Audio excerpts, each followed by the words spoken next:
Hello friends, তোমাদের সকলকে গণেশ চতুর্থীর অনেক অনেক শুভেচ্ছা, ভালোবাসা ও অভিনন্দন। আজকে এই ক্রাইসিস পিরিয়ডের মধ্যে আমরা খুবই ছোট্ট করে একটুখানি গণেশ পুজো করেছি, তোমাদেরকে দেখাচ্ছি। দেখো,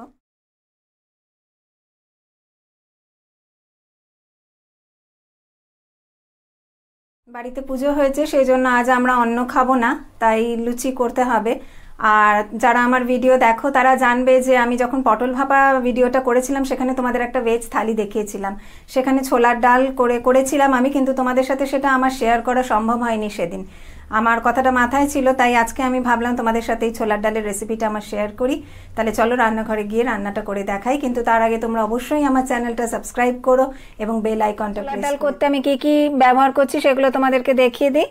এখানে ছোট করে কিউব করে পনির কেটে আমি ভেজে রেখেছি হালকা, আর ফুলকপি ভেজে রেখেছি, তোমরা দেখতে পাচ্ছ, কিন্তু এই দুটো সম্পূর্ণ অপশনাল, তোমরা চাইলে নাও দিতে পারো। দুটো কাঁচা লঙ্কা চিড়ে রেখেছি। 200 গ্রাম ছোলার ডাল আমি সেদ্ধ করে রেখেছি। এটা তোমরা দেখো যে ডালটা পুরো গোটা রয়েছে, অথচ হাতে হালকা চাপ দিলেই ডালটা ভেঙে যাচ্ছে। এইভাবে সেদ্ধ করে রেখেছি। এটা সেদ্ধ করতে আমি হাই ফ্লেমে একটা সিটি দিয়েছি কুকারে, তারপরে লো ফ্লেমে আরও একটা সিটি দিয়েছি।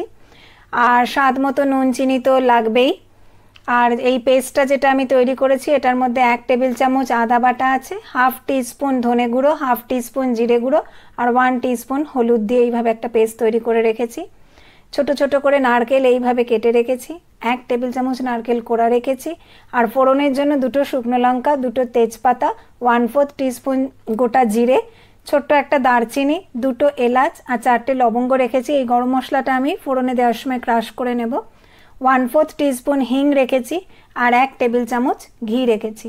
আর একটা আমি যেটা তোমাদের দেখাবো, ভাজা মশলা তৈরি করে রেখেছি। এতে 1/4 টিস্পুন জিরে, একটা শুকনো লঙ্কা, একটা তেজপাতা আর 2টো এলাচ, 2টো লবঙ্গ, ছোট দারচিনি আমি হালকা তাওয়াতে সেঁকে এইভাবে গুঁড়ো করে রেখেছি। এটা আমি রান্নার শেষে ব্যবহার করব। তাহলে চলো শুরু করা। প্রথমে কড়াইতে 1 টেবিল স্পুন তেল দিলাম, খুব অল্প তেল দিলাম। এই কুচনো নারকোলটা ভালো করে ভেজে নেব। নারকোলটা আমার ভাজা হয়ে গেছে, এবার আমি এটাকে তুলে নেব। সবসময় এরকম কম তেলেই নারকোলটা ভাজার চেষ্টা করবে, নইলে কি হয়, নারকোলটা তুলতে তুলতে নিচের দিকে যেই নারকোলটা পড়ে থাকে সেটা পুড়ে যায়। কড়াইতে আমি আরেকটু তেল দিয়ে দিয়েছি। গোটা শুকনো লঙ্কা, তেজপাতা আর 1/4 টিস্পুন জিরে রেখেছিলাম, সেটা ফোড়নে দিয়ে দিলাম। হালকা নেড়ে নিয়ে এবারে আমি থেতো করে রাখা গরম মশলাটাও ফোড়নে দিয়ে দিলাম। এবারে আমি হিংটা দিয়ে দিলাম তেলে, দিয়ে যেই মশলার পেস্টটা তৈরি করে রেখেছিলাম সেটাও দিয়ে দিলাম। স্বাদ মতো নুন দিয়ে দেবে, দিয়ে এবারে মশলাটাকে ভালো করে কষাতে হবে। আমি 1/4 কাপ মতন একটু গরম জল অ্যাড করছি, তাহলে নইলে মশলাটা পুড়ে যেতে পারে। এটাকে আরেকটু কিছুক্ষণ কষতে আমাকে সময় দিতে হবে। মশলাটা আমার পুরো কষানো হয়ে গেছে। এবারে সেদ্ধ করে রাখা ছোলার ডালটা আমি জল সমেত এতে দিয়ে দেবো।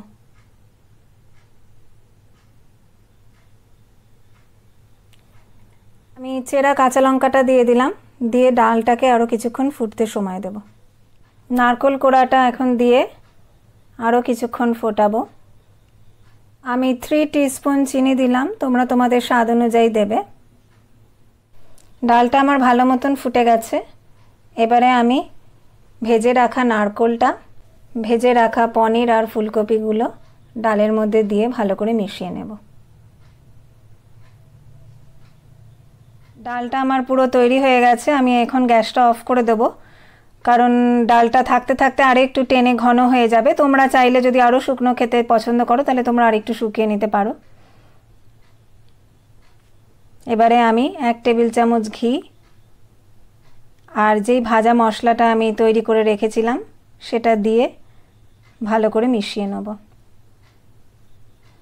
এবারে আমি ঢাকা দিয়ে 2 মিনিট রাখবো, তারপরে গরম গরম লুচি বেগুন ভাজার সাথে আমি ছোলার ডালটা পরিবেশন করে দিয়েছি।